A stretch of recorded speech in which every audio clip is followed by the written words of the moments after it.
it and we win the game and we're so pumped.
The tasks facing the first irregular company.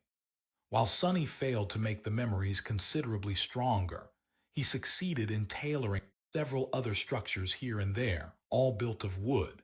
Some seemed like they were meant for training, some resembled simple barns. They all looked rather harmonious. Prudent decisions, huh? Doubtful. As they walked toward the ivory tower, he shared some details about the operation with them, including the disposition of human forces, the intended phases of the campaign, and his own role as a captain of the first irregular company. As he did, both Effie and Kai grew a little pensive. Yeah, I am not sure that the government can actually pull it off. Even if we maintain control over the evacuation centers, repelling the siege of the nightmare creatures for months won't be easy. It would be a miracle if we hold out for a year. But can the fleets even evacuate everyone in a year? Sonny hesitated for a moment, then tentatively nodded. Yeah, I'm That an is AI. the plan. The ships, they are massive. The naval convoy I'm currently at is carrying 100,000 soldiers, but that is only because most of the space is taken by the war machines, supplies, and all the logistical stuff needed to support a massive army. On its way back, the same convoy can carry millions upon millions of refugees. There are more convoys than that one too. So a year is not an unrealistic goal. Actually, it's more than most projections suggest. His face grew darker. However, that is only if the convoys don't meet obstacles of their own. So who can say? I doubt that these projections will survive collisating against reality. Kai sighed. It seems that the Second Army won't be ready to deploy anytime soon. By the time we arrive in Antarctica, the situation might be entirely out of control. Many things can go wrong in a few months. Sonny shared the same sentiment. For what it's worth, I don't expect the worst to happen before you guys have the chance to experience it personally. The chain of nightmares is going to be ramping up as time goes on as well. So, you'll have plenty of opportunities to live through the truly terrible parts. They entered the ivory tower, where Hope had once been imprisoned. As always, Sonny felt a subtle shiver run through his body and soul when he saw the great hall where he had faced the ineffable demon. Now, Hope's former prison cell served as the heart of the human citadel. The 7 broken chains lay on the ground, forming the wide borders of the circle that served as the gateway. Myriads of runes glowed softly on their surface. The fire keepers made their home on the upper levels of the great pagoda, so the first level was mostly empty. Only a couple of them were here, busy with chores. Noticing Sonny, they greeted him with excited smiles. Weirdos. Sonny waved at them, then turned to Effie and Kai. By the way, where's Nephites? Has she arrived? Getting Changing Star to the ivory tower was a complicated process. She had to travel to the sanctuary of Noctis first, which demanded cooperation from the saint that had replaced Sky Tide as the person in charge of the Chained Isles. After that, the fire keepers had to fly their ship all the way from the ebony tower to the surface, pick her up, and return into the depths of the sky below. However, it had not escaped his notice that the flying ship had somehow ended up on the ivory island itself. Had the fire keepers found a way to brave the crushing? Kai nodded. She reached the tower a couple of days ago. It didn't take as long as we thought. With Noctis' help, Cassie had studied the flying ship extensively in the nightmare. I don't know how exactly, but she managed to repair its enchantment circuits enough to move directly between here and the Isles. The process is a bit precarious, but the travel time between here and the sanctuary was cut by several weeks. Sonny lingered for a moment and then sighed. Well, where can I find her? Effie gave him a long look and gestured back to the gates that they had walked through. She's there by the lake. Do you want to say hi? Sonny took a deep breath. Yeah, something like that. Chapter 842. Lessons of the past leaving the Great Pagoda. Sonny glanced warily at the bones of Severax the Ivory Dragon, whom Kai had slain in the nightmare. and slowly headed for the lake. Its surface was calm and clear as always. Sunlight reflected from the tranquil waters, making it seem like a pool of shimmering silver. Despite the beauty of the heavenly lake, Sonny couldn't help but feel a hint of unease as he approached it. The memory of the furious naval battle was still fresh in his mind, so no body of water felt safe. On the shore, an intricate bench cut from white stone stood, inviting people to rest and enjoy the idyllic view. Currently, it was occupied by a familiar figure. Nephi sat with her legs crossed, staring at the sparkling water with a distant look. When Sonny's shadow fell on her, she lingered for a moment and then looked up. Sonny. He remained silent for a while, then sat on the bench and studied the beautiful lake as well. How's life treating you? Being adopted into a great clan has to be a weird experience. Nephi's frowned. It's fine. Feels a bit strange to be addressed as sister by Morgan of Valor, I guess. She seems to enjoy my discomfort. Considering who Morgan's other sibling was, she probably put a different meaning into the word sister. One that entirely lacked affection, most likely. For a moment, Sonny was darkly amused. Never thought I would pity the Princess of War one day, but having both Mordred and Nephi's as siblings, damn, her luck must be even worse than mine, if that's even possible. Changing Star let out a heavy sigh and turned slightly to face him. You should have told me, Sonny, he smiled. What about Antarctica? Oh, that was classified information. I thought that Cassie would have informed you anyway. She had to have known, right? She studied him for a few moments, then shook her head. If she did, she kept the knowledge to herself. Cassie has changed a lot since the Forgotten Shore. She carries a lot of secrets. Sonny raised an eyebrow. I guess there's trouble in paradise. I was under the impression that she's utterly loyal to you like a lost puppy, you know. It's surprising to hear. Changing Star did not respond immediately. After a while, she said, Cassie has her own thoughts and her own desires. She is powerful, too. No less than the rest of us. Brushing her agency aside would be a mistake, Sonny laughed. Of all the people in the world, I would be the last one to underestimate Cassie, don't you think? Nephi simply looked at the lake. Are you safe? He lingered for a bit, then shrugged. Is anyone safe?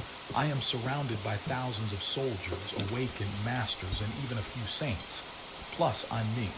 Antarctica is no worse than the Forgotten Shore or the Kingdom of Hope. In fact, if anyone is in danger, it's you. Are you safe? Her face grew dark. Nephi's gritted her teeth for a moment and then said with unusual intensity, You don't understand, do you? This is not the first expedition of that kind. Humanity has tried to resist the spell before. The last attempt, the last one, took the lives of both my grandfather and my mother. They were powerful, too. They were exceptional and ahead of their time, too. What makes you think that you'll do better than them? Sonny shook his head. Many things have changed in the past 2 decades. Back then, humanity had much less awakened. There were barely any masters around. No saint had even emerged yet, at least officially. Our tech, spell tech, and strategies were much more primitive. We had no experience dealing with something like that. Yes, North America was a disaster, but we learned our lesson there. This campaign, it will be different. It will be better. I will survive it and grow stronger as a result. Nephi's looked at him with a challenge. Says who? He smiled. I do. I say if I die or not. It all depends on me, does it not? Sonny sighed and glanced at the radiant lake. The nightmare creatures don't scare me. The chain of nightmares doesn't scare me either.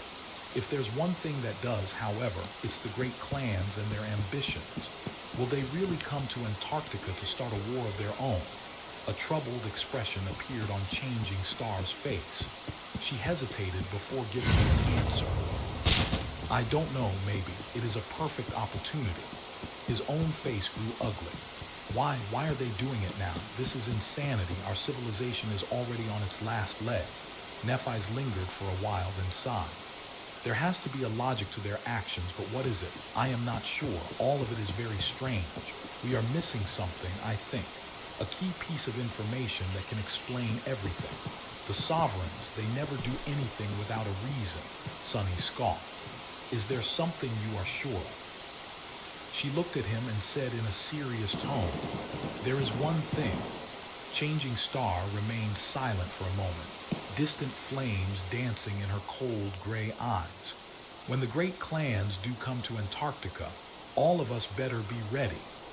Several days later, Sonny ascended to the upper deck of the colossal battleship and walked over to its bow. The guards stationed here and there on the deck let him pass freely, both because of the 3 stars on the shoulder insignia of his black bodysuit and his close relationship with Neve of House Knight, their direct superior. Stopping in the shadow of a massive cannon turret, Sonny endured the cold winds that pelted him with drops of icy water and looked ahead. In front of him were the towering hulls of other metal leviathans of the naval convoy, which cut the waves as they sailed toward a distant horizon. And out there on the horizon, a dark line slowly appeared, finally putting an end to the vast expanse of undulating water. Antarctica. After several tumultuous weeks at sea, the fleet had reached its destination. Chapter 843, Falcon Scott. Perched precariously on a broken mountain road, the Rhino stood still as the members of the cohort cautiously climbed higher. Bell, Dorn, and Luster were hiding 100 steps ahead, just below the crest of the tall hill, while Sonny and Kim were currently on the roof of the armored vehicle. I see them. Samara was tensely studying the screen of her military communicator, which was receiving the video feed from a compact spy drone that she had sent ahead. On it was a small valley. The image was grainy and noisy, sometimes breaking out entirely because of the interference of the nightmare Gate exerted on it. Flooding the valley, a swarm of nightmare creatures could be seen. There are hundreds of them. Most are awakened, but there are several fallen abominations as well. The Gate Guardian has already emerged. It seems to be a devil, Sonny nodded. Correct. There are 274 abominations. Of them, 242 are awakened, while 32 are fallen. The Guardian is indeed a fallen devil. One of his shadows had snuck much closer to the swarm of nightmare creatures. It wasn't suffering from any interference as well. Sonny, however, maintaining a calm facade, he shivered inwardly. The Gate was whispering into his ears, calling to him on a level much deeper than thought or emotion. He had experienced the call before, but now that he was a master, it became so much stronger and harder to resist. Sonny had experienced this change almost instantly after the first evacuation army made land.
Ну что, неплохой день, господа.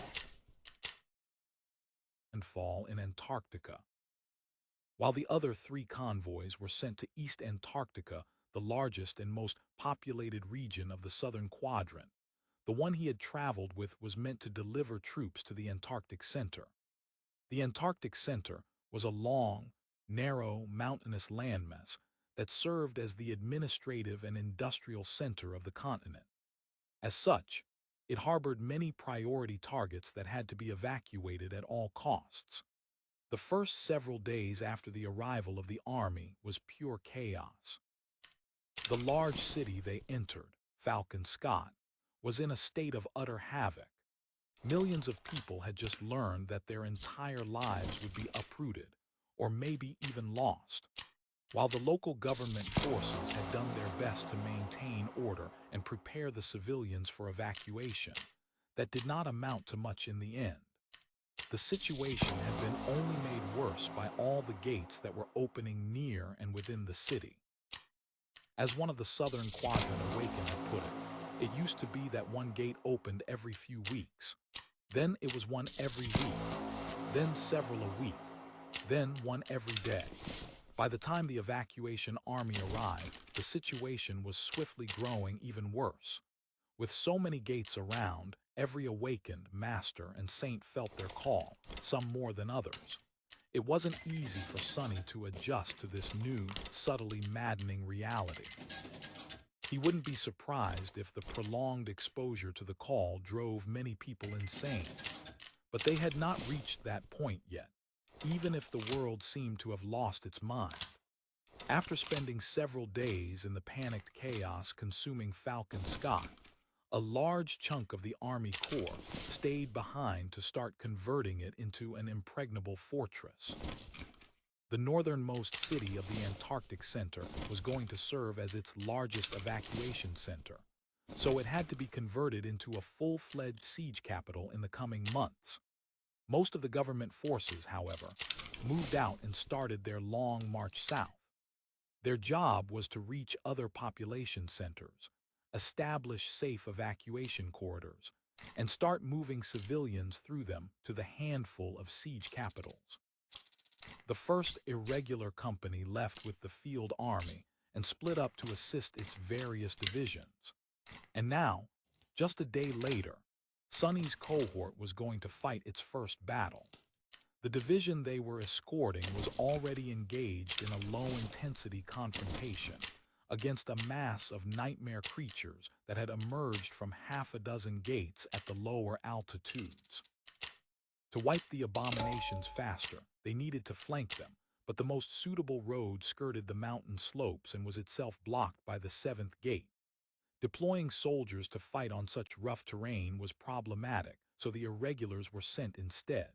Standing on the roof of the Rhino Sonny sighed. "We are in luck." Both Samara and Kim turned and stared at him with inscrutable expressions. After a few moments of dead silence, the latter said in a timid voice, "I am sorry, sir. But how can facing 300 nightmare creatures and a fallen devil be called luck?" He shrugged. "That is what I call a low-threat gate. Do you have a guess why?" Samara frowned. "Because there's no tyrant," Sonny nodded with a smile. "Indeed, sure, there are a lot of abominations, but without a tyrant or a terror to control them, they're just a herd. Things would have been much, much worse if all these creatures could coordinate their attack. Plus, we're smarter. That means that we can stack the odds in our favor." She lingered for a moment. "I think the odds are already in our favor. We have higher ground and the wind is blowing in the right direction. The nightmare creatures have not caught our scent yet, which means that the element of surprise is on our side." Sonny shook his head. "Don't be fooled. They already know that we're here. Abominations have other ways of sensing human flesh and souls. In fact, they would not have stayed put near the gate unless they were up to something in the first place. They would have spread around and tried to find something to tear apart and devour." Kim shivered. "Then, what are they waiting for?" He glanced at her with an amused expression. "Isn't it obvious? They're waiting for us to walk into the trap. That fallen devil is much smarter than it looks. Sonny's expression hardened, which is why it has to die first. Samara studied the screen of her communicator for a few moments and sighed. I can probably make the shot from this distance, but we don't have a direct line of fire. The crest of the hill that hides us from sight also protects the enemy from ranged attacks. Sonny's smile turned into a dark grin. That is true as far as your rifle goes. A swarm of scarlet sparks streamed from his hand, and then a black bow appeared in it, radiating a feeling of devastating strength. Its string was bright red, and there was a small brand of the same color on one of its limbs, in the shape of an anvil pierced by a straight sword. But arrows, unlike bullets, do not have to fly in a straight line. Chapter 844. Opening Act. Sonny studied the swarm of abominations that flooded the small valley. These ones didn't seem as dangerous as the primal hunters he had once fought in front of Rain's school. The creatures had bestial bodies, with 4 bony limbs that ended in sharp claws and long, slithering tails. Ridges of jagged spikes rose from their spines, and their maws were full of sharp fangs. Most disturbingly, all except for the fallen ones seemed to have had their eyes violently torn out. Now, only darkness nestles in the empty, gaping holes of their eye sockets. The abominations did not move as if they were blind, though. There was a strange, predatory precision to their subdued motions. The devil was different from the eyeless beasts, though. It resembled them outwardly but possessed a more humanoid body. The creature stood on its hind legs while his front limbs resembled human hands. Its eyes were closed and even seemed sewn shut. Something constantly moved behind the eyelids, giving Sonny the creeps. The powerful abomination towered above its ilk, reaching almost 3 meters in height. 274 nightmare creatures was a lot. Most cohorts of Awakened would not have even considered attacking that many abominations and quietly retreated instead. I need to be careful about this. Sonny thought for a few long moments and then spoke. Samara, move forward and assume a position higher up the slope, where you'll be able to shoot over the crest of the road. Vanguard, prepare to advance and secure the crest. Kimmy, work your magic. His words reached the melee fighters of the cohort without any problem. Of course, he could have used the usual technological solutions to ensure good communication, but with how unstable tech was near Nightmare Gates, it was always good to have a backup. For that reason, Luster was currently in possession of an extremely ordinary, very unassuming rock, which, nevertheless, was somehow able to speak with their captain's voice.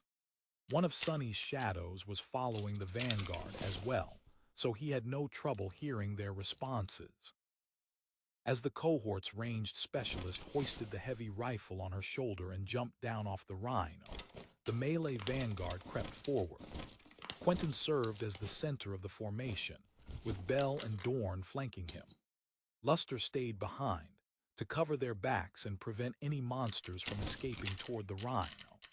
He was confidently wielding a beautifully etched halberd in his hands, which both gave him some range, and allowed the young man to support the 3 fighters from the back, should the need arise. Its versatility also gave him a lot of options on how to engage the enemy. During the past weeks, Sonny had done all he could to raise the battle effectiveness of the cohort and enhance the memories of his soldiers. The weapons received most of his attention, but he also augmented their armors by transplanting the tenacious enchantment of the Patient Avenger into their weaves. With its help, the survivability of the cohort had reached a new level. The Patient Avenger itself had been entrusted to Quentin.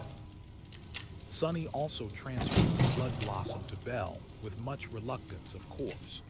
With his current strength, the augmentation granted by the morbid charm could not benefit him in any substantial way.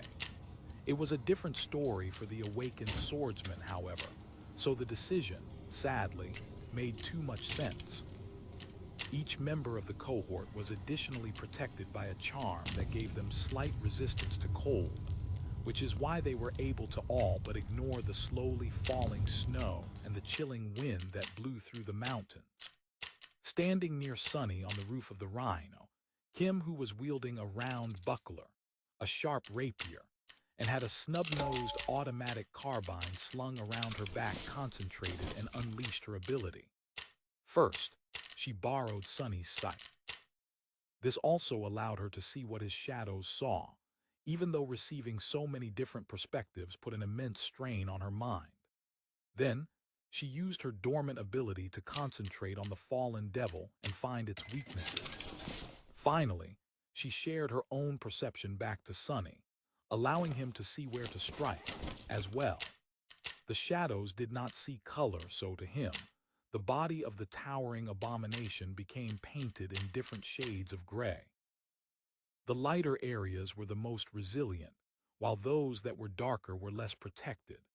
Strangely enough, a small spot at the very center of the devil's forehead was almost entirely black. That was where Sunny aimed. As he wrapped two shadows around his body and strained his muscles, the black bow bent, despite possessing an enchantment called unbending. Because of it, Morgan's warbow required a giant strength to draw, but was also capable of sending arrows very far, and translated devastating force to them. Luckily, Sunny was incredibly strong, even for a master. A ghostly shade appeared on the string of the bow, and then turned into a black arrow with dark fletching, a narrow arrowhead that seemed to have been crafted from a long, sharp piece of obsidian. The shadow arrows were swift, flew without producing any sound, and had an unnatural ability to find cracks in the enemy's armor. Sunny closed his eyes and moved the bow higher, aiming at an abomination that was more than a kilometer away and was only seen by his shadow. Was not an easy task, but he had not trained with Kai for nothing. He held his breath, and then corrected his aim by a couple millimeters when the wind suddenly picked up. Lastly, Sunny poured his essence into the bow, instantly emptying one of his 4 cores. The Death Dealer enchantment was a gluttonous one as far as essence was concerned, but it was worth it. A moment later, Sunny relaxed his fingers, allowing the string to slide off them on its own.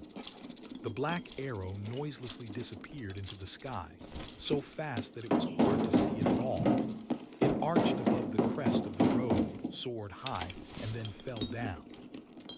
The fallen devil might have still dodged if it knew what was coming, but the shadow arrow was so swift and silent that the abomination never stood a chance. A black streak flashed in the air, piercing the center of the gate guardian's forehead with stunning ease and exiting from the back of its head a split second later. The devil's eyes suddenly opened, revealing. Sunny never learned what had been hiding behind the creature's eyelids, because a moment after his shadow arrow disappeared into the ground, the creature's entire skull suddenly deformed and violently exploded. Every bone in its upper body was shattered by the residual force of the impact. The misshapen, headless corpse was thrown back with so much momentum that it killed several nightmare creatures that just happened to stand in the way. Just like that, the fallen devil who guarded the nightmare gate was gone.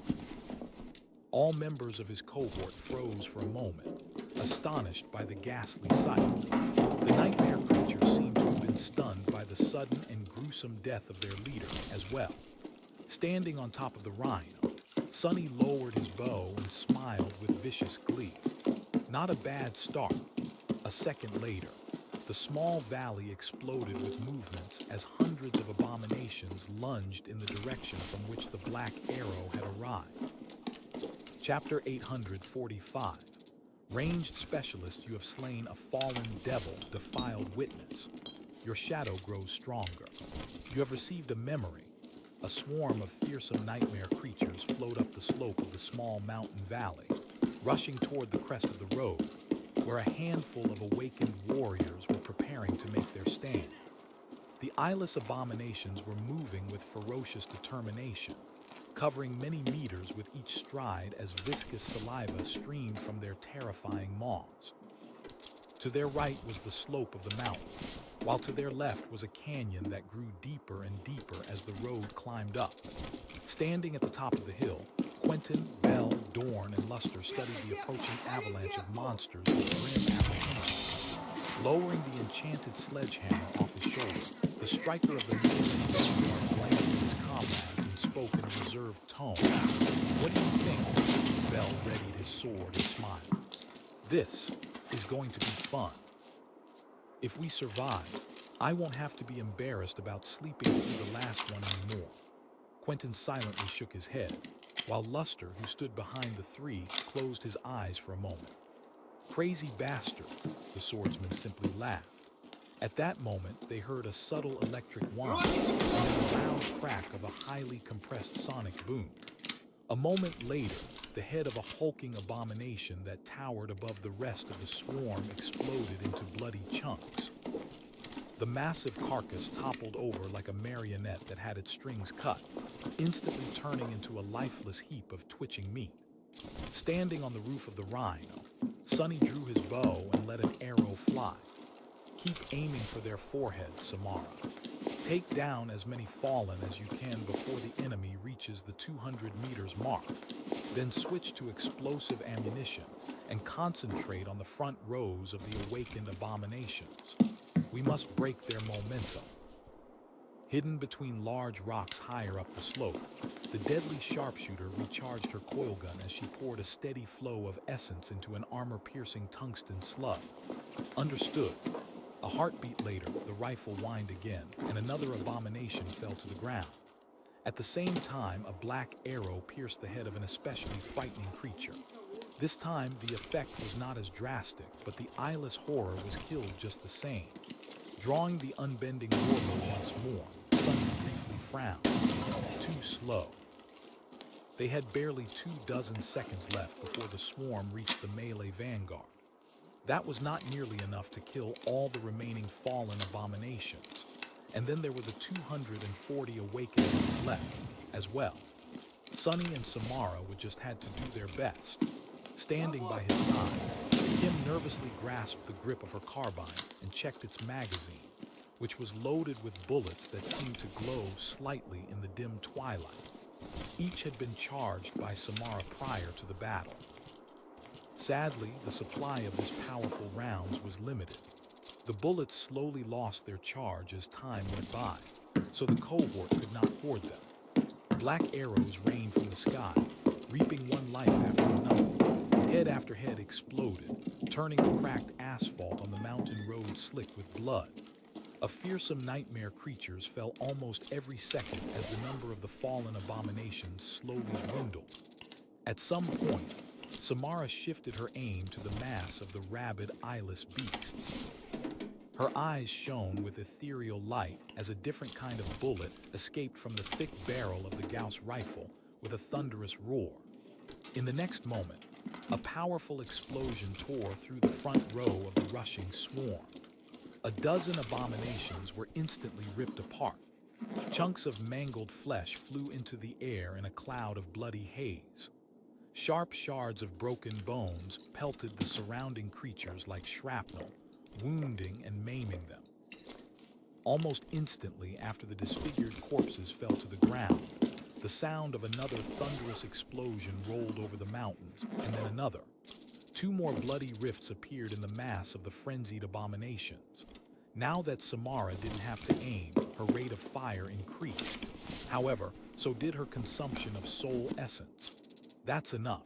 Conserve your essence and switch back to priority targets. Sonny felled another fallen creature and drew the black bow again. However, this time, a different arrow appeared on its string. Instead of wood and metal, it seemed to be made of pure lightning. Just a couple of seconds before the first nightmare creatures reached the crest of the hill, a furious bolt of lightning fell from above.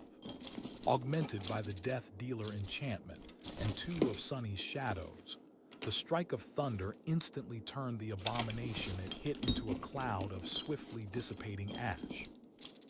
Then powerful currents of electricity arced to the nearest beasts, spreading through the swarm in a destructive chain reaction. Because the monsters were so close to each other, the lightning spread far and wide. It grew weaker with each jump, but still, the damage it dealt was devastating. Sonny failed to count how many abominations he had killed, but it had to be several dozens at least. Even more were burned and wounded to various degrees. But he wasn't done yet. A moment after the lightning chained through the swarm, the shadows cast by large rocks suddenly surged forward and shot into the air, turning into long, vicious spikes. The nightmare creatures that had tried to leave the road and climb higher were either pierced or blocked by them, turning the slope of the mountain into a macabre forest of impaled bodies. With the deadly spikes blocking the slope and the deep canyon on the other side, the swarm had no other choice than to attack along the narrow line of the road. Funneled that way, and with their momentum broken, the abominations that had jumped over the corpses of their slain kin failed to overwhelm the melee vanguard of the cohort in one fell swoop. As Quinettin stepped forward and received the first attack on his shield, the true battle started. Chapter 846, Melee Vanguard in early April. Antarctica was enveloped by eternal twilight. The sun seemed to have frozen in place as it plunged behind the horizon, painting a persistent line of vibrant scarlet in the cold purple sky. Stuck between night and day, the southern quadrant was slowly slipping into the embrace of pure darkness that would last for many months. The behavior of the moon was strange and erratic as well. It remained in the sky for several weeks, then disappeared without a trace for long stretches of time. The radiant tapestry of Aurora Australis sometimes appeared to keep it company. Sonny had heard that the southern lights were breathtakingly beautiful, but he was yet to witness them himself. In any case, he did not care about heavenly miracles right now. All he cared about was whether his soldiers would be able to see the enemy clearly. Even though the long night had not descended yet, it was already hard enough to discern important details in the dim twilight. For that reason, Kim was currently channeling his vision to the rest of the cohort. The difference it made could be easily seen. Unencumbered by the absence of bright light and without the need to rely on luminescent memories, the melee vanguard moved as confidently as they would have in the middle of the day. Quentin stepped forward and leaned into his shield, meeting the charging abomination without giving any ground. His sword flashed forward, dealing a deep wound to the beast. Already the edges of the cut started to rot, and the damage was even worse inside since the blade bit deep. The combat healer flung the convulsing body of the nightmare creature aside and slashed at another one without any hint of hesitation. To his right, Dorn brought his heavy sledgehammer down, turning the head of a snarling abomination into bloody pulp. To his right, Bell's sword shimmered through the air, decapitating another. The road was narrow enough to prevent the swarm from surrounding them, and the slope of the mountain had turned into a killing field because of the bloodthirsty shadow spikes. The enemy could not flank the vanguard, so all the abominations could do was charge forward and up, half a dozen at a time. As the pressure of the mass of nightmare creatures mounted, the three fighters turned into an impregnable bastion. Quentin paid most attention and withstood an attack after attack, which granted Bell and Dorn a modicum of freedom. They used it well, visiting unabashed slaughter upon the tide of eyeless beasts. The swordsman danced between them, phasing through his enemies and slicing their bodies apart as if they were made from paper. Dorn fought in a more reserved fashion, but his devastating and inescapable attacks were even more fearsome. Luster thrust his halberd forward from time to time, finishing off wounded enemies or preventing them from breaking through the walls of steel created by Quentin, Bell, and Dorn. Streams of foul blood were soon running down the surface of the mountain road. However, not everything went well for the cohort. Despite the unshakable will, ferocity, and deadly skill of the melee vanguard, there were just too many nightmare creatures for them to fight. Each of the abominations was powerful and deadly as well. Already, a few heavy hits landed on Quentin's armor, sending a net of thin cracks running through the polished breastplate. The healer easily managed to restore its integrity, but how long would he be able to keep up this lethal dance? Bell and Dorn were better off than him, but not by much. For now, one managed to avoid being torn apart due to his elusive aspect, while the other used his strength and calculating mind to avoid danger. Worse still, there were also the fallen abominations to think about. Just then, the first of the lumbering monstrosities finally reached the crest of the hill, ruthlessly throwing several of the lesser creatures into the canyon to clear a path for itself. The fallen lunged forward, opening its maw to bite down on Quentin's shield, and maybe take the healer's entire arm off with it. Before it could, however, a black arrow silently slid into its throat. The abomination twitched and fell down, sliding forward on the asphalt as a river of blood poured out of its mouth. Sonny was already drawing his bow again. Higher up the slope, Samara was calmly sending slug after slug into the attacking swarm. Kim was standing still, concentrating on providing all 6 members of the cohort with a clear view of the battlefield, as well as letting them know where to strike to deal as much damage as possible. Hell, we might actually make it. Sonny had several trump cards saved up in case things went south, but he was reluctant to use them unless necessary. This clash was an important step for the cohort up until now. They had only trained together. Being christened by blood in an actual battle would not only show how capable his soldiers were, but also truly bring them together. Sadly, just as he thought that, the situation suddenly and dreadfully changed. As the whole swarm of the eyeless abominations got close to the crest of the hill, the creatures froze for a split second. And then, the long, jagged spikes growing from their spines suddenly grew hazy, producing a strange vibration that covered the surrounded area like a dome. Sonny heard a high-pitched ringing that burrowed into his ears like a hot needle, and then the entire world suddenly spun. Curses, he swayed, almost falling off the rhino's roof. Suddenly, Sonny couldn't tell where was up and where was down, where was left and where was right. Everything around him turned blurry, disorienting, and impossible to tell apart. Through the shadows, he felt Quentin missing a step and being thrown back by a charging abomination. Dorn swung his sledgehammer to cover the falling healer, but missed and was pulled off balance by the inertia of his mighty strike. Bell phased back and staggered, almost tumbling to the ground. Sonic attack. Sonny gritted his teeth and dove through the shadows, disappearing from sight and emerging between the fighters of the melee vanguard a moment later. A flute carved out of emerald bone appeared in his hands. Kicking a nearby beast hard enough to crush its ribs and send the revolting creature flying away, Sonny brought the flute to his lips and blew into it softly. A moment later, a cone of absolute silence enveloped the crest of the hill. Instantly, the world stopped spinning, and he could see clearly again. As Quiniding, Dorn, and Bell picked themselves up and readied their weapons with a visible relief, Sonny smiled darkly and stared at the approaching monsters. The cruel sight was already weaving itself into existence, surrounded by swirling fog. Taking a step forward, Sonny gripped the shaft of the somber spear and grinned. Denied. Chapter 847. Slaughter the Swarm had lost its leader. The momentum of its charge had been crushed. The secret weapon of the eyeless abominations had been rendered useless.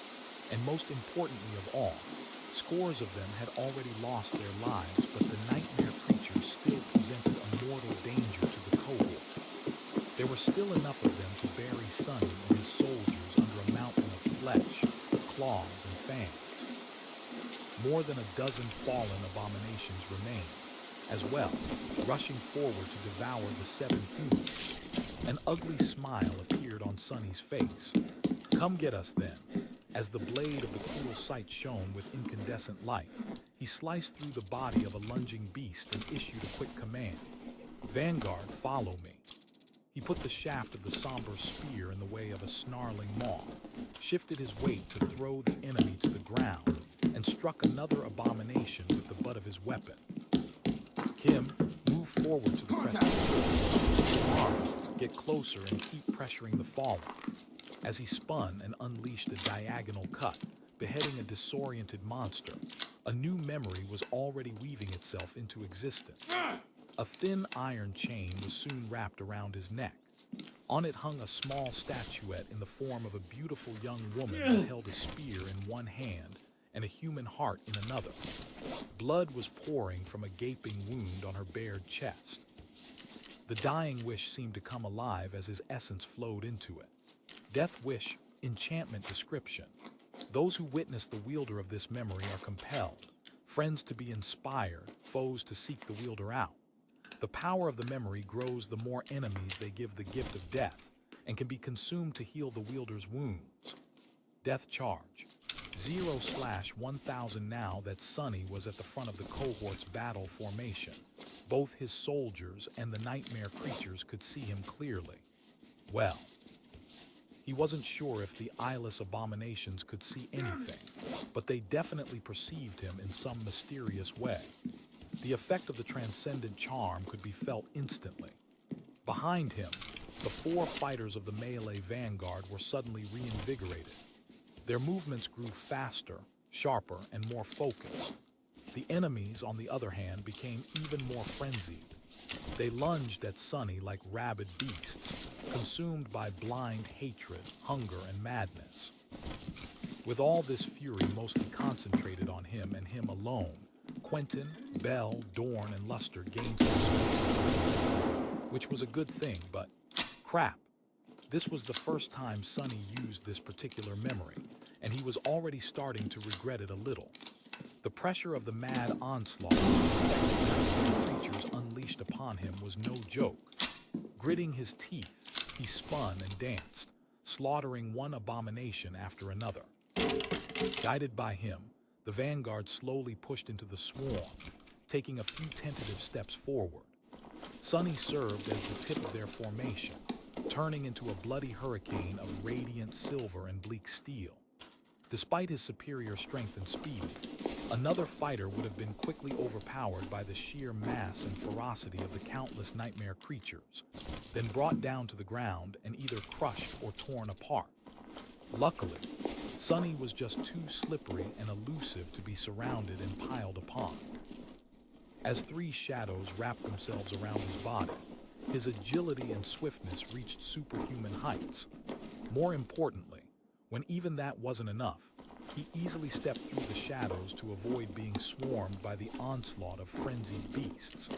Empowered by his incredibly high divine affinity, the undying chain effortlessly withstood stray blows that managed to get past his defenses from time to time. The cruel sight sang, harvesting life after life like the scythe of the Grim Reaper. Behind him, the melee vanguard fought with murderous resolve and swiftly improving cohesion. Not only were they able to provide Sonny with much-needed support and block the enemies from attacking him from the back, each also killed one abomination after another. Bell's sword sliced through bodies, as if not meeting any resistance. Dorn's sledgehammer crushed them like a devastating wrecking ball. Quentin's attacks were not as spectacular, but each abomination wounded by him soon stumbled, convulsed, or simply fell down and died. Even Luster was doing his part, either thrusting his halberd forward like a spear, or using its hook to throw the eyeless beasts off balance and make it easier for others to slay them. Samara had abandoned her sniper nest and moved closer to the crest of the hill to dive into the dome of silence created by Sonny. Her new position was not as advantageous, but she still managed to land most of her shots, although not all of them were able to hit the weak spot on the forehead of the fallen abominations, even those that had not dealt the powerful creatures serious wounds. A few eyeless beasts had managed to slip through the defensive line of the melee vanguard back when the swarm first unleashed its sonic attack. They were already hurtling in her direction, with nothing slowing them down. As they did, a hail of bullets suddenly struck the abominations from the side, tearing into their bodies. Kim, who was running up the road, aimed her carbine without ever slowing down and unleashed a rain of charged rounds on the nightmare creatures barreling down on Samara. Reaching the last one, she let go of the weapon and allowed it to hang freely from its sling. The young woman sidestepped the lunge of the rabid monstrosity, then delivered a powerful uppercut with her buckler. As its edge connected with the beast's jaw and jerked the eyeless head up, a slender rapier shot forward, piercing the abomination's neck. A moment later, the beast was dead. Not too long after that, Kim reached the crest, fell on one knee and took up her carbine once again. Now that the melee vanguard advanced slightly down the road, she had a clear line of fire at the swarm. Firing it in short bursts, the young woman joined the mayhem. Suffocating under the constant flood of frenzied monsters, Sunny grinned. Dorn, don't try to kill every abomination, just push them off the cliff when you can. The fall is unlikely to kill them, but we can easily clean up the stragglers later. Luster, disengage and help Samara regain some essence. The rest, continue doing what you're doing, slaughter them all. The members of the cohort obliged, echoing his last command with battle cries of their own. Slaughter them all, slaughter. And so they did. Chapter 848. Persistent threat in the end, the cohort eradicated the swarm of the eyeless nightmare creatures. It was not easy, and there were moments when each of them brushed with death. But eventually, the 7 humans observed the vast killing field with tired expressions, exhausted, but alive. Hundreds of cut, crushed, and torn bodies littered the broken asphalt of the mountain road. Blood flowed down the hill, pooling into crimson puddles at its base. The carcasses of the fallen abominations towered above the corpses of their lesser ilk like mounds of rotten meat. Looking at the ghastly sight, Sunny felt very happy that the army supplied them with actual food. Right now, he was very reluctant to go back to the familiar diet of only eating monster meat. With a sigh, he turned away and glanced at his ragged band of soldiers. Despite the fact that their battle was over, time was still of the essence. Luster, go inform the army command that the road is secured, then bring the rhino to the crest and park it on the slope. The rest of you rest while you can. Oh, and also, good work. The members of the cohort looked at each other, lively smiles appearing on their tired faces. We did do all right, didn't we? With that, they walked away from the mass of mangled bodies and sprawled on the ground, steam rising from their blood-covered armors into the cold air. Soon the rhino arrived, its headlights painting a much more morbid picture of the recent battleground. The soldiers rested and recovered their essence. Since no one was seriously injured, Quentin was in no hurry to tend to the wounded. No one stood guard as well, since Sunny's shadows could fulfill that role better than any human. Everything seemed to be peaceful and safe. However, he was not fooled. Down in the valley, the ugly rift in the fabric of reality was still pulsing with eerie darkness, silently calling to Sunny. The gate was still open. Although they had defeated the initial wave of nightmare creatures that had emerged from it, more could arrive at any moment. The first wave was usually the most dangerous, but not always. It ordinarily consisted of the abominations that had been close to the seed of nightmare when it bloomed. But as long as the gate remained open, more monsters could wander through it into the real world. In fact, Sunny suspected that nightmare creatures experienced a call that was very similar to the one that Awakened felt. It drew them from the reaches of the dream realm toward the blooming seed. Those that had been near it arrived first, but many more could eventually come. That was why if a gate could not be closed, it had to be contained and constantly monitored by the government forces. at least near or within the population centers. With time, the number of such containment zones grew, stretching the ability of the government to secure them. So the cohort was not entirely safe. He stared at the eerie rift for some time, feeling the call slowly eating away at his sanity. Then, Sonny shook his head, walked over to the rhino and sat down in its shadow. He was tired as well. It was time to sort out the results of the battle. Summoning the runes, he thoughtfully studied them. Name, Sunless. True name, Lost from Light. Rank, Ascended. Class, Devil. Shadow Cores, 4/7. Shadow Fragments, 1246/4000. Curses. Despite the scope and ferocity of the recent battle, he had only received 30 or so shadow fragments from it, 4 for killing the Gate Guardian, the rest for slaying the fallen abominations. Since Sonny was ascended now, he gained nothing from slaying nightmare creatures of the dormant and awakened ranks. Becoming a tyrant was not going to be easy. Whatever, he continued to read the runes with a sour expression. Memories, Silver Bell, Puppeteer's Shroud, Midnight Shard, Extraordinary Rock, Prowling Thorn, Endless Spring, Dark Wing. Moonlight Shard, Mantle of the Underworld, Weaver's Mask. Broken Oath, Autumn Leaf, Cruel Sight, Covetous Coffer, Undying Chain, Heavenly Burden, Memory of Fire, Memory of Ice, Strike of Thunder, Morgan's Warbow. Shadow Lantern, Bone Singer, Shadow Chair, Overpriced Saddle, Dying Wish, Evil Eye. Sonny had learned to weave names into the memories he created after coming back from the nightmare. Shadow Chair was the exquisite wooden chair he had borrowed from Noctis. Sadly, no other item Sonny had tried to bring back to the real world survived. Everything had simply ceased to exist once he returned, to his bitter disappointment. However, the artificial memory remained. The overpriced saddle was the stupidly expensive saddle he had commissioned for Nightmare. The evil eye was the new memory he had just received for killing the devil named Defiled Witness. There were also a few awakened memories he had gained, but they seemed only good enough to be fed to his shadows. I'll deal with them later.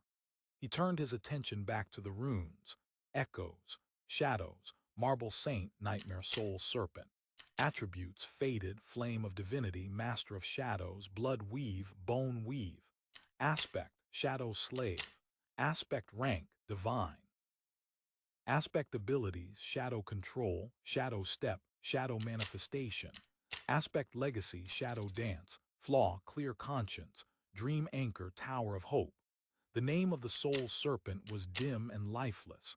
Sonny could not dismiss or summon the shadow back after gifting it to Rain, at least not from a distance. He still felt a subtle connection to it, though. He knew that serpent was alive and well. That's something, at least. They are both all right. With a sight, Sonny concentrated on his new memory, the evil eye. After reading the description, he learned that it was capable of enhancing one's vision, making a person capable of discerning more details, and seeing things clearly from a greater distance. The effect had to be rather powerful since it came from a fallen devil, but he had to decide what to do with it. Sonny could either use it himself, feed it to one of his shadows, or give it to one of his soldiers. Samara and Kim were the best candidates. The awakened sharpshooter would be able to pick off targets from much further away, which was an obvious benefit. The timid seer, however, Sonny was very curious to find out how the augmentation of the evil eye would affect her ability to see the vulnerabilities of his enemies. After thinking about it for a bit, he turned his head and said, "Hey, Kimmy, come here for a second." Chapter 849. Pincer maneuver. The evil eye seemed to suit Kim's aspect very well. Of course, the cohort was only going to really learn how much it had been improved during their next battle, which without a doubt would follow very soon. But not yet. Sitting on the ground and watching snowflakes dance in the dim sky, Sonny rested and evaluated the performance of his soldiers and his own in the clash against the swarm of eyeless beasts. Overall, he was satisfied with the result. Why wouldn't he be, considering that the enemy had been destroyed while none of his subordinates had suffered a serious injury. Everyone had performed well. Bell, Dorn, and Quentin had shown their value as elite combat specialists. Samara had confidently surpassed his already high expectations. Kim had been instrumental to their overall effectiveness and provided adequate support. While Luster's contribution had not seemed that spectacular, his presence actually made all the difference. The young man had also done well enough for himself as a second-line fighter. However, things weren't that simple. A subtle frown appeared on Sonny's face. How troublesome! The relative ease of their victory had been predicated on several factors. Firstly, and most importantly, control over the terrain and the proper use of its advantages. Secondly, the immediate elimination of the fallen commander of the swarm. Without the defiled witness, none of the nightmare creatures had possessed fearsome, unnatural powers. The vile abilities that devils and abominations of higher classes possessed added an element of unpredictability to every battle. It was that instability that made any kind of strategy and planning unreliable. This time, Sonny had been able to remove the threat and maintain tactical superiority. But what about the next? He doubted that every future battle would be as orderly. Lastly, the cohort had not held back and unleashed its full power to destroy the swarm. Sonny had avoided using his trump cards, but his reserves of essence were now depleted by more than a half. His soldiers were in an even worse situation. It was going to take a couple of days for them to recover, maybe less if Luster was involved. Sonny did not regret going all out, since it allowed him to create a benchmark of what the cohort was capable of. However, he had a nagging suspicion that they would not be allowed the luxury of carelessly burning through their essence in the future. Who knew when the next combat engagement would come? There was no guarantee that the cohort would receive the time they needed to recharge. Conserving essence is going to be a priority. I feel it in my bones. His expression darkened. The more his soldiers were constrained in how to express their powers, the more risks they would have to endure. Turning his head slightly, Sonny threw a calculating glance at Luster. The young man suddenly shivered and looked back. Captain, why are you staring at me?" Sonny gave him a reassuring smile which only made Luster appear more nervous for some reason. "Oh, just thinking about the future. But since we are talking, take Kim and go collect us some soul shards. Don't bother with the fallen abominations, though. Their hides are too tough, so it would be a waste of time to dress them. The army would take care of this." As the officer in charge of the cohort, Sonny was privy to the information about how saturated the soul cores of his subordinates were. Not to mention, he could make a rough estimate himself simply by taking a look. Actually, they did not need too many shards.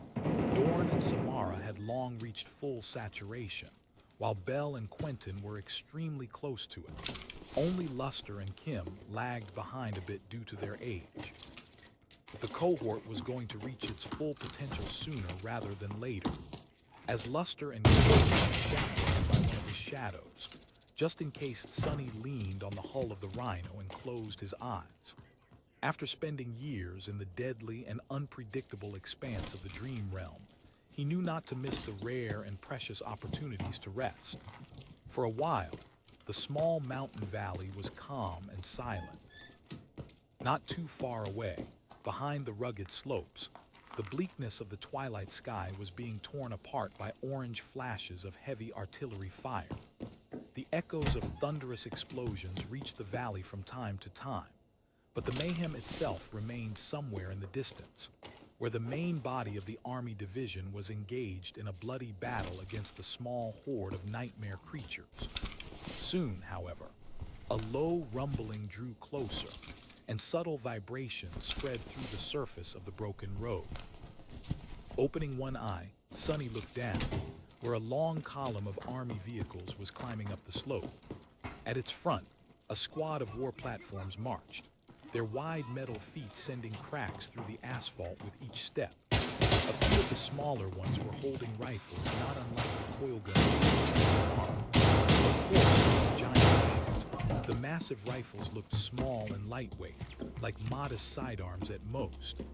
The battalion had been ordered to secure finally arrived.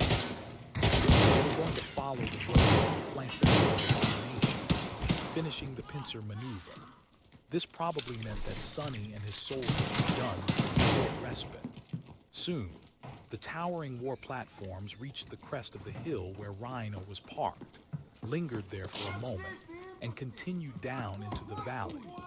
The army vehicles and members of the mechanized infantry arrived next, accompanied by a good number of awakened. One of them stopped near the spot where the cold was resting and glanced at the carnage below. His face paled. The man remained silent for a while, then glanced at Bell, who was relaxing on a boulder nearby.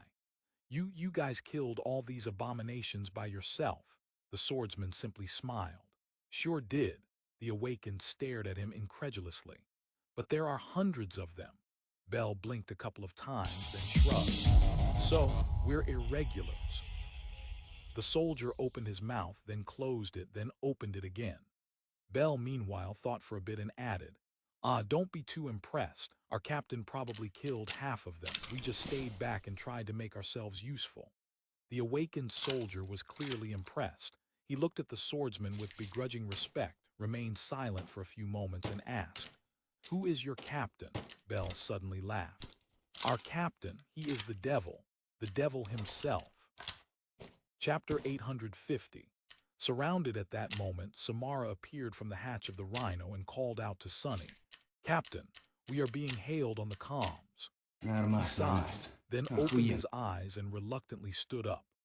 As the awakened soldier stared at the pale young man with wide eyes, he smiled pleasantly, and then disappeared without a trace, prompting the man to flinch and take a step back. Back inside the app, Sonny emerged from the shadows, walked over to the communications suite and sat down behind a terminal. At the press of a button, Master Jet's face appeared on the screen. Soul Reaper seemed to be standing in front of a pile of mangled corpses, illuminated by an angry orange glow. Dancing flames reflected in her icy blue eyes, making it seem as if they were glowing. Set against that backdrop, her smile looked rather sinister. "Hey, Sonny. I heard that your cohort won its first battle. I guess congratulations are in order." He nodded and studied the carcasses of nightmare creatures behind her. "Yeah, you seem to have achieved a victory as well. What's the situation like with the other divisions?" The field army had separated into 7 divisions after reaching the Antarctic Center, or was it brigades? Sonny was still a bit confused about the hierarchy of army units. In any case, one of them had stayed behind in Falcon Scott, while the other 6 had deployed south and were currently on the move. Each consisted of 10 to 15,000 soldiers and was accompanied by 700 awakened or so. Master Jet shrugged. "It's not too bad yet. The irregulars are doing their job as well. For now, everything seems to be going according to plan. What about you? How did your cohort perform?" Sonny sighed. "Not bad. We mopped up the opposition easily enough. However, we wasted a lot of essence. If the intensity of the conflict picks up, I'm not sure if I can employ the same strategy again." She nodded. "It will definitely pick up, so good thinking." At that moment, something thundered from the dynamics, and the image on the screen became noisy for a few moments. Soul Reaper lowered her communicator and looked somewhere to the side with a resentful expression. She pursed her lips, then said in a neutral tone, "Anyway, I have to go. Follow the flanking battalion for now and help them deal with the horde that's blocking your division from advancing south. Don't exert yourself and your soldiers, though. Take it easy and conserve your essence." Sonny smiled. "Will do." Master Jet glanced at him briefly and nodded. "Good luck, Sonny," he sighed. "Good luck to you too." However, the signal had already cut, turning the screen black. All that remained was his pale reflection. Sonny lingered for a few moments, then shook his head and headed toward the exit hatch of the Rhino. Nothing much had changed outside. The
Проходи, не стесняйся.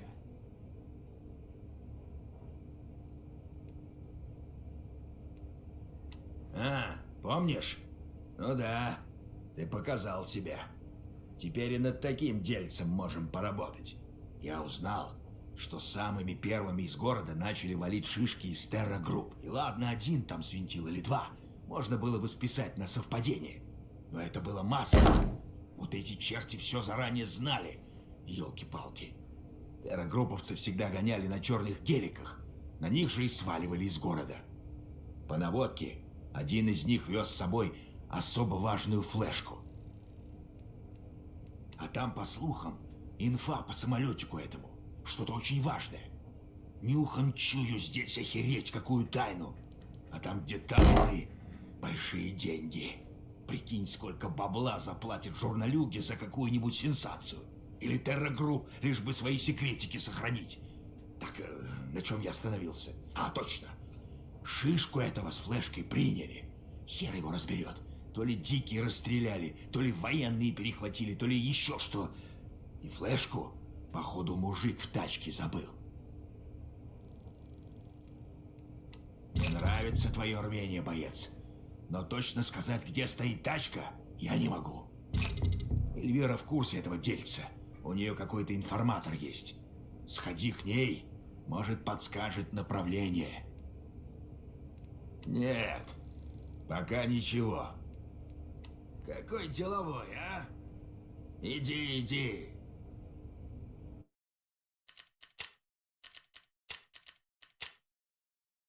Так, эта поставка задерживается. А, здравствуйте, я вас не заметила.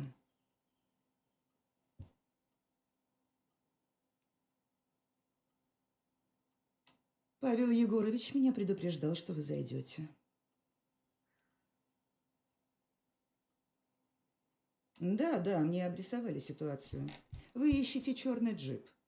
На таких ездили высокопоставленные сотрудники Террагрупп.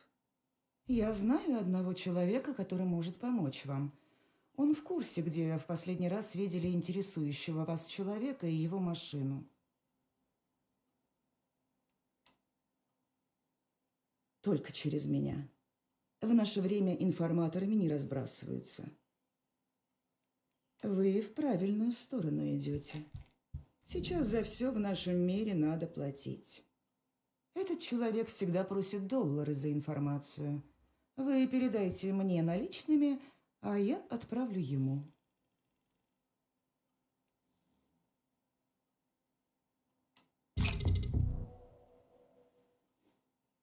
С вами приятно иметь дело, молодой человек. Я передам оплату информатору. Зайдите ко мне чуть позже.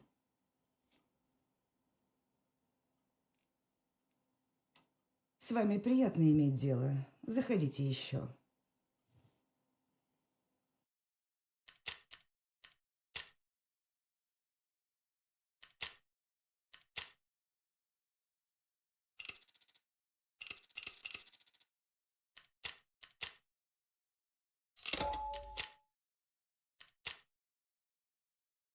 Sky was still cold, dim, and illuminated by the distant cannonade of human artillery. In the valley below, the Army engineers were setting up autonomous observation posts around the active gate and laying explosive charges around it. While humanity could not close every gate, it had learned to diminish their threat in various ways over the years. Encasing them in cement or burying the rift under tons of soil were just a couple of methods to slow down the emerging nightmare creatures at least a little.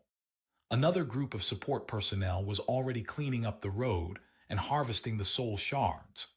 Sonny could have made a point about securing his share of the spoils, but it was too much hassle. The results would be tallied and converted to an appropriate amount of contribution points anyway. Plus, Luster and Kim were already back with their trophies. Stepping out of the app, Sonny looked at his soldiers. Gather up. As the cohort assembled around him, he pointed to the glimmering crystals. Those with unsaturated cores, share the soul shard among yourself and absorb them. We have 10 minutes to get ready to move out. Our next task is to support the assault on the flank of the bunch of abominations making a ruckus on the other side of the mountain. Only dormant abilities and passive enchantments this time, so don't get too rowdy. Once the threat is eliminated, we can get some sleep. Understood. There were no questions. 10 minutes later, the Rhino joined the column of the army vehicles and rolled forward, in the direction where the flashes of light and the sounds of explosions were coming from. The flanking battalion passed the small valley, climbed high up the slope of the mountain, then crested a narrow pass and came in view of a massive battle below. Around 2,000 nightmare creatures were pressing down on the defensive line of a well-organized human force. The soldiers were not in a hurry to attack and concentrated on keeping the abominations away from themselves. The barrage of explosive shells, squall of slugs unleashed by the towering war platforms and countless soldiers of the mechanized infantry, and several hundred awakened were doing a good job of containing the raging horde. Looking at the chaotic battlefield from above, Sonny grimaced. At this distance, the 6 nightmare gates that had disgorged the horde were already whispering into his ears.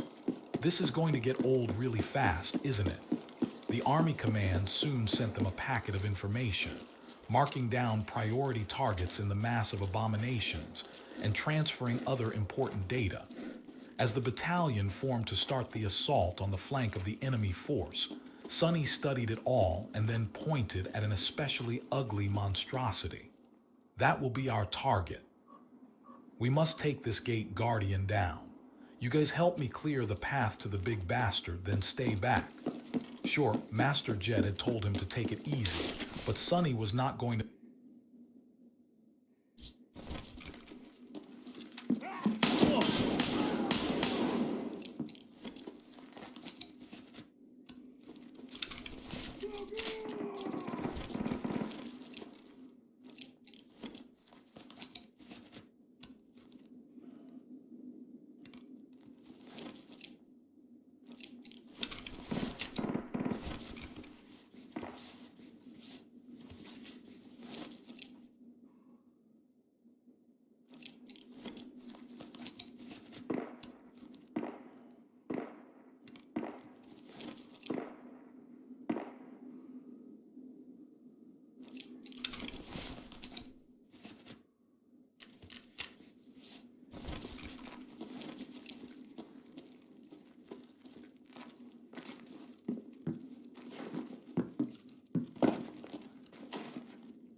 to miss a chance to earn a few shadow fragments.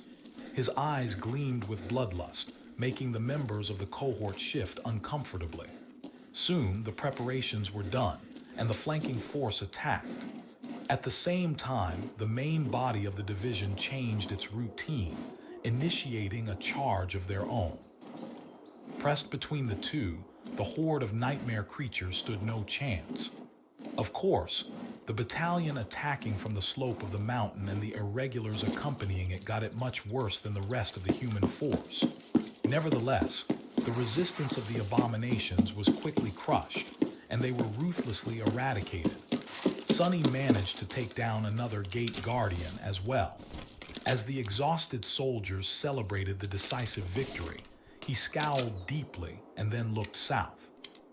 The whispers assaulting his mind were growing stronger and stronger. A moment later, the ground shook, and the fabric of reality seemed to split open in the distance. Sonny closed his eyes for a moment. 1, 2, 3, as he watched with a weary expression. Several new nightmare gates suddenly tore a path into the waking world. Then even more.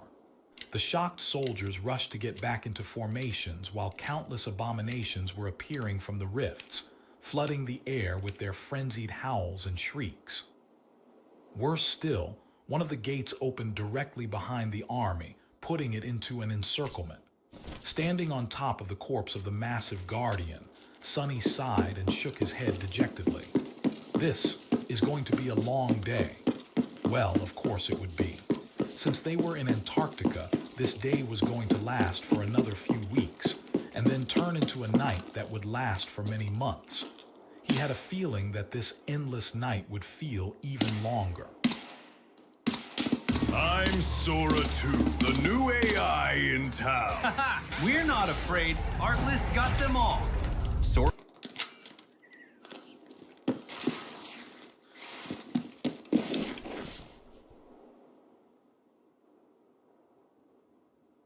Shadow Slave audiobook by Kevin, Chapter 851. No Holds Barred 7 New Gates. A flood of nightmare creatures. Thousands of tired soldiers who had hoped for a well-deserved reprieve after the long and furious battle, only to have that hope snuffed out in an instant. Sonny could feel the resolve of humans surrounding him falter, but in the end, they quickly collected themselves. The officers barked orders, the soldiers hurriedly gathered in proper formations, the lumbering mobile war platforms repositioned to open fire on the new threat. Truth be told, the new development was well within the division's ability to handle. Luckily, none of the gates showed signs of reaching Category 3, so they did not pose more threat than the previous 6. The human force had barely suffered any casualties, if any at all, in the recent battle, and they had a theoretical chance of repeating that success.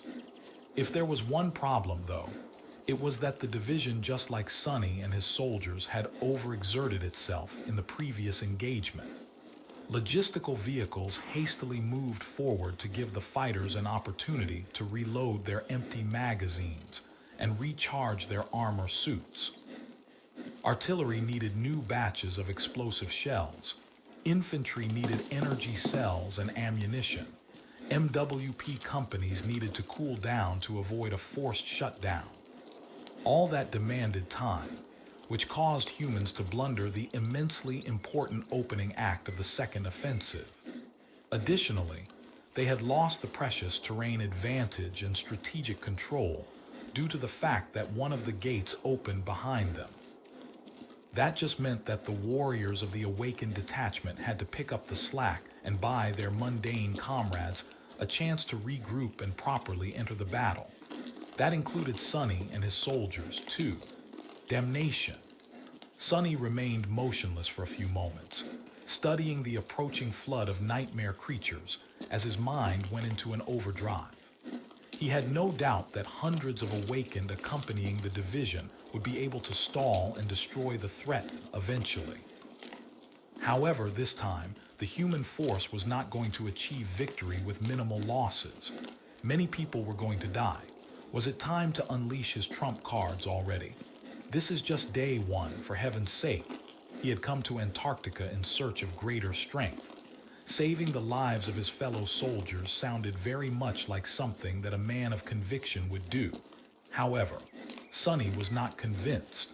Why should he go above and beyond to help these people to even the odds? It was not like they were going to suffer a crushing defeat. Victory was all but guaranteed, with only its cost remaining in doubt. Showing his aces, on the other hand, was a bit risky. Sonny would have felt more comfortable if he and his cohort were acting alone, but here in the middle of a massive battlefield. The thought left a bad taste in his mouth. He was tempted to bide his time. There was a grim feeling slowly rising in his heart, though. Indeed, it was the very start of a campaign that promised to be long and arduous. If Sonny did not go all out and his division lost a bunch more soldiers as a result, the losses would not be anywhere near substantial in the grand scheme of things. However, what would happen if a bunch of soldiers died tomorrow, too, and then the day after that and the day after that? Pretty soon, there would be no one left to fight by his side, and that was a big problem. Suddenly, a simple and chilling realization struck his mind.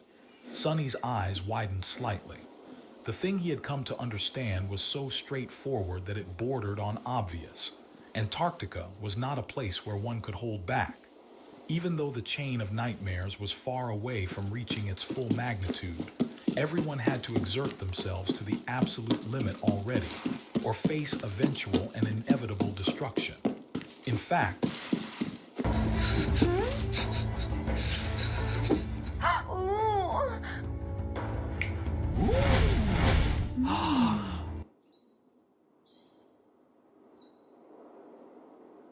even that might not be enough. Sonny gritted his teeth. He had known that this cataclysm was going to be a dreadful trial, of course, but now it became starkly clear that even Sonny had underestimated the true scope of the disaster. Theoretical understanding was very different from actual knowledge. Standing on top of the corpse of a mighty gate guardian, he sighed, and then glanced at his soldiers. That gate over there seems to be bringing our old eyeless friends to the real world. Since we already know how to handle them, it will be our next target. As one of the very few masters in the division, and a captain of the first irregular company to boot, Sonny had a larger responsibility than most.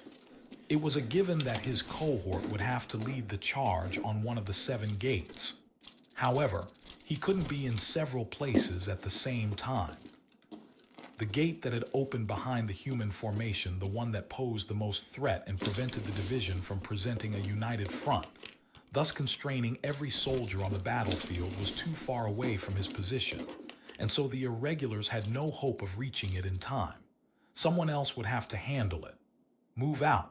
Samara, change position to get a clear line of fire on the designated gate. Kimmy, stay close to Luster and assist him in covering the vanguard's back. Stay alive. Kill them all. Without wasting any more time, the cohort rushed forward to meet the onslaught of frenzied abominations. Hundreds of awakened joined them, creating a buffer between the nightmare creatures and the line of mundane soldiers, buying time for the division to form an effective response. A dozen seconds after they left, however, something moved in the shadow of the massive carcass. Suddenly, a terrifying black steed emerged from it, carrying a fearsome dark rider. The rider observed the battlefield with cold indifference, and then sent her destrier into a gallop. Their eyes burned with infernal red flames. Nightmare and Saint were heading away from the approaching abominations, toward the hastily assembled battle formation of human soldiers. Chapter 852. The return of the Lord, a soldier named Ash was not having a great day. Early into the battle, his powerful exoskeleton armor suit sustained damage to one of its knee joints. Although he could still fight and shoot his rifle, not to mention more than willing to face the abominations despite having his mobility severely reduced, the command judged that the risk was not worth it.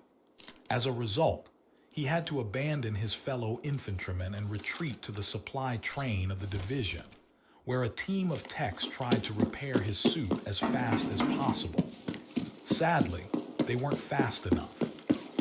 Who knew that a bunch of new gates would open, with one of them appearing almost on top of the scarcely defended supply train, while the techs and other non-combatants desperately tried to retreat closer to the main formation.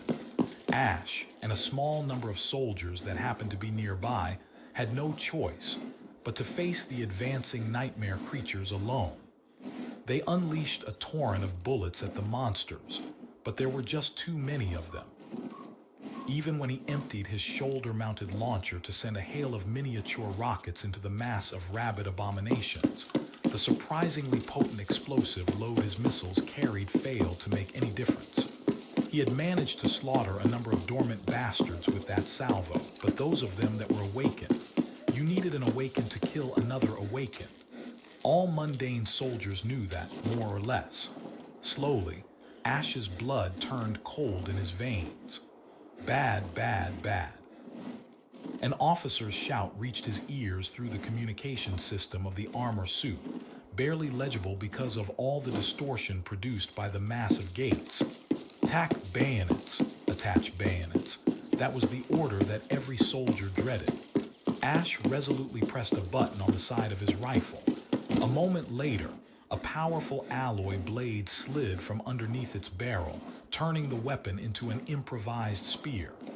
Come then, wretches. Despite his bravado, Ash felt more and more like he was not going to live to see the next day, or whatever it was that counted as a day in the damned southern quadrant. The odds just seemed too slim. The awakened abominations were bad enough, but he at least had a theoretical chance to take down one or two with the help of his powered armor. But there were also fallen ones. Most terrifyingly of all, a creature that resembled a giant, ancient, rotting carcass of a monstrous deer had just emerged from the gate, sending the other ghastly beasts into a frenzy. It had to be a devil at least, or maybe even a tyrant. Ash shuddered and readied himself. Well, so be it. We need to give the supply guys time to run. These bastards are going to learn what humans are capable of. Hell, who knows? Maybe reinforcements will arrive in time. In the next moment, the nightmare creatures closed in on the thin line of soldiers, making ranged fire useless.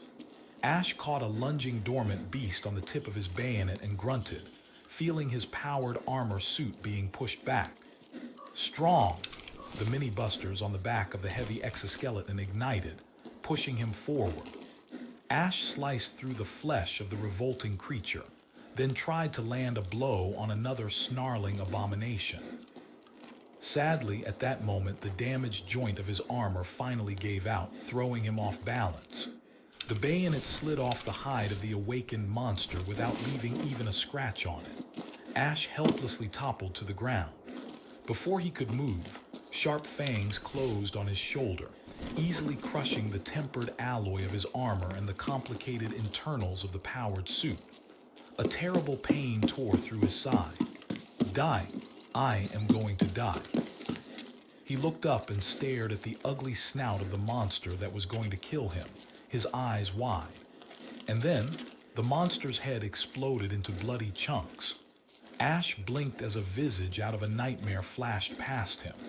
It was a black horse carrying a human rider that wore an intricate onyx armor, at least. The rider looked like a human, or a demon, perhaps. It was the black steed's hoof that had crushed the nightmare creature's head. Without ever slowing down, the demonic knight continued forward, killing numerous abominations in passing. Suddenly, the pressure on the mundane soldiers reduced. The dark rider and his hers. Nightmarish steed flew through the mass of rabid creatures, slaughtering one after another. The sword the knight wielded a strange weapon. The sword she held was made out of black stone and broken. Its edge, however, was still sharp. As Ash struggled to stand up, the demonic knight tore through the onslaught of nightmare creatures, getting closer and closer to the monstrous deer. At some point, The rider gracefully jumped off the black steed's back, soaring high into the air and landing right in front of the charging guardian. Ash didn't see what happened next, because the figure of the infernal knight became hidden behind the mass of nightmare creatures. All he perceived was a chilling, absolutely inhuman shriek that suddenly rolled across the battlefield, so loud that the auditory systems of his exosuit failed to filter the deafening wail out. Gods, finally.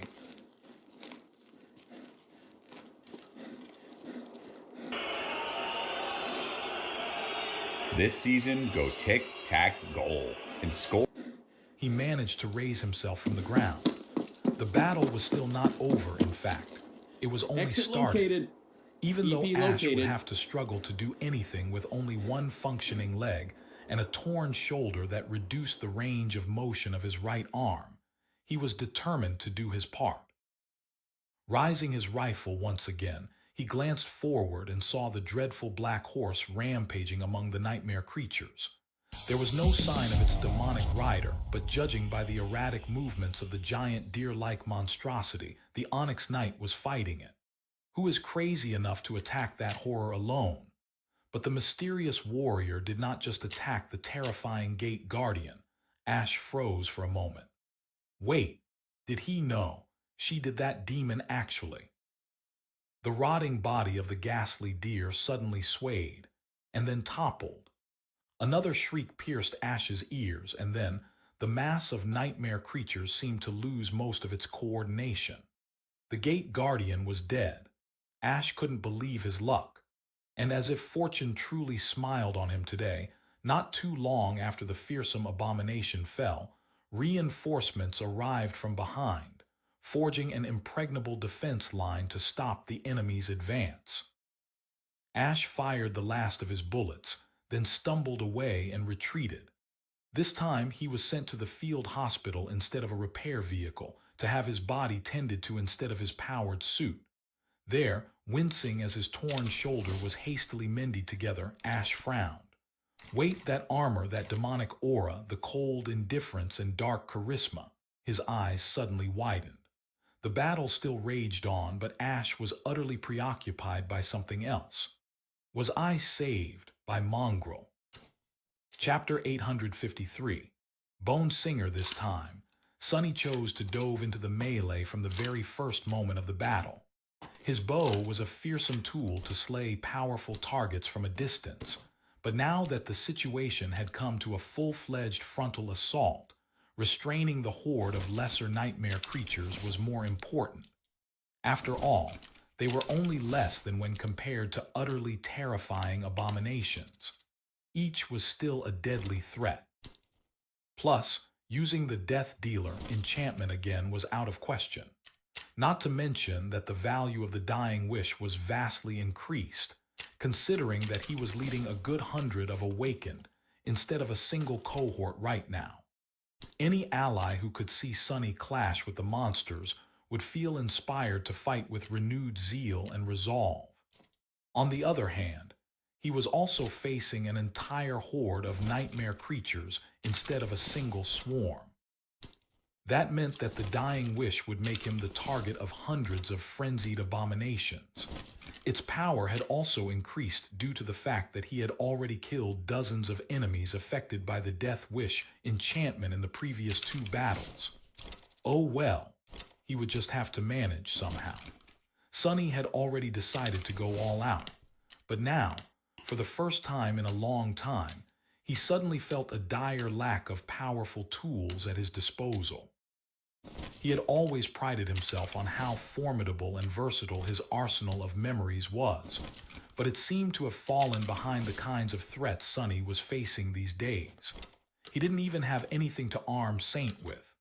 To his shame, her broken stone sword was deadlier than any melee weapon he possessed, except for the cruel sight.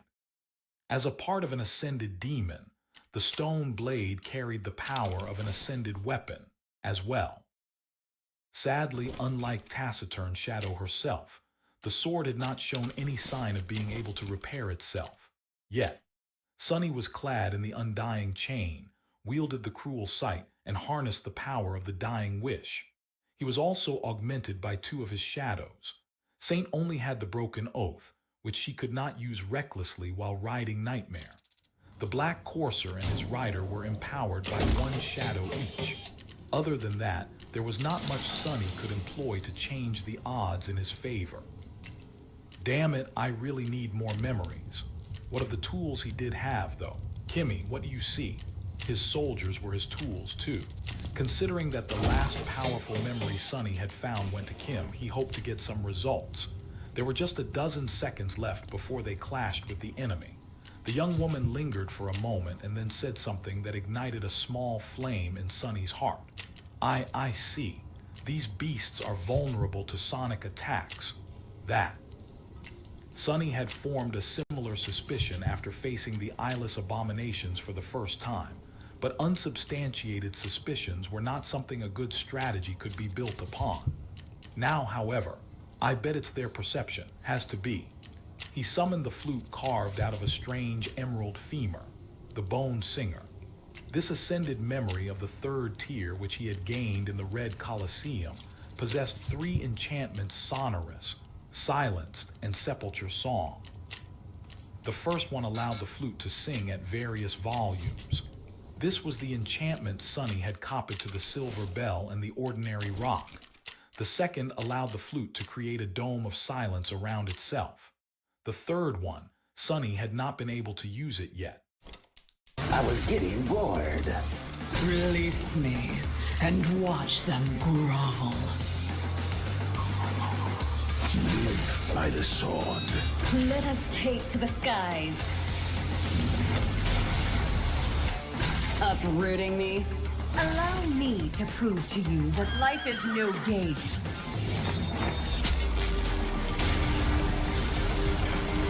This light. Why does it haunt me?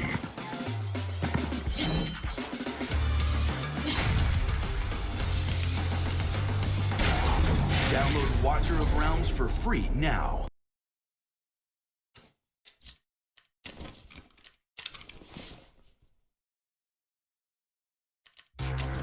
Eve to me is basically freedom. It's a giant open universe where you can do whatever you want. You can have really relaxed, slow-paced stuff where you can take it easy. Or you could be on the edge of your seat, shaking, making split-second decisions. This is Eve. You know, it's a crazy universe where anything can happen, and however you want to do it, go for it. I would describe myself as a kind of a freedom fighter. My very first character was a Minotaur character because it just seemed like the coolest, you know, most brutal people, and I was like, I want to be that guy.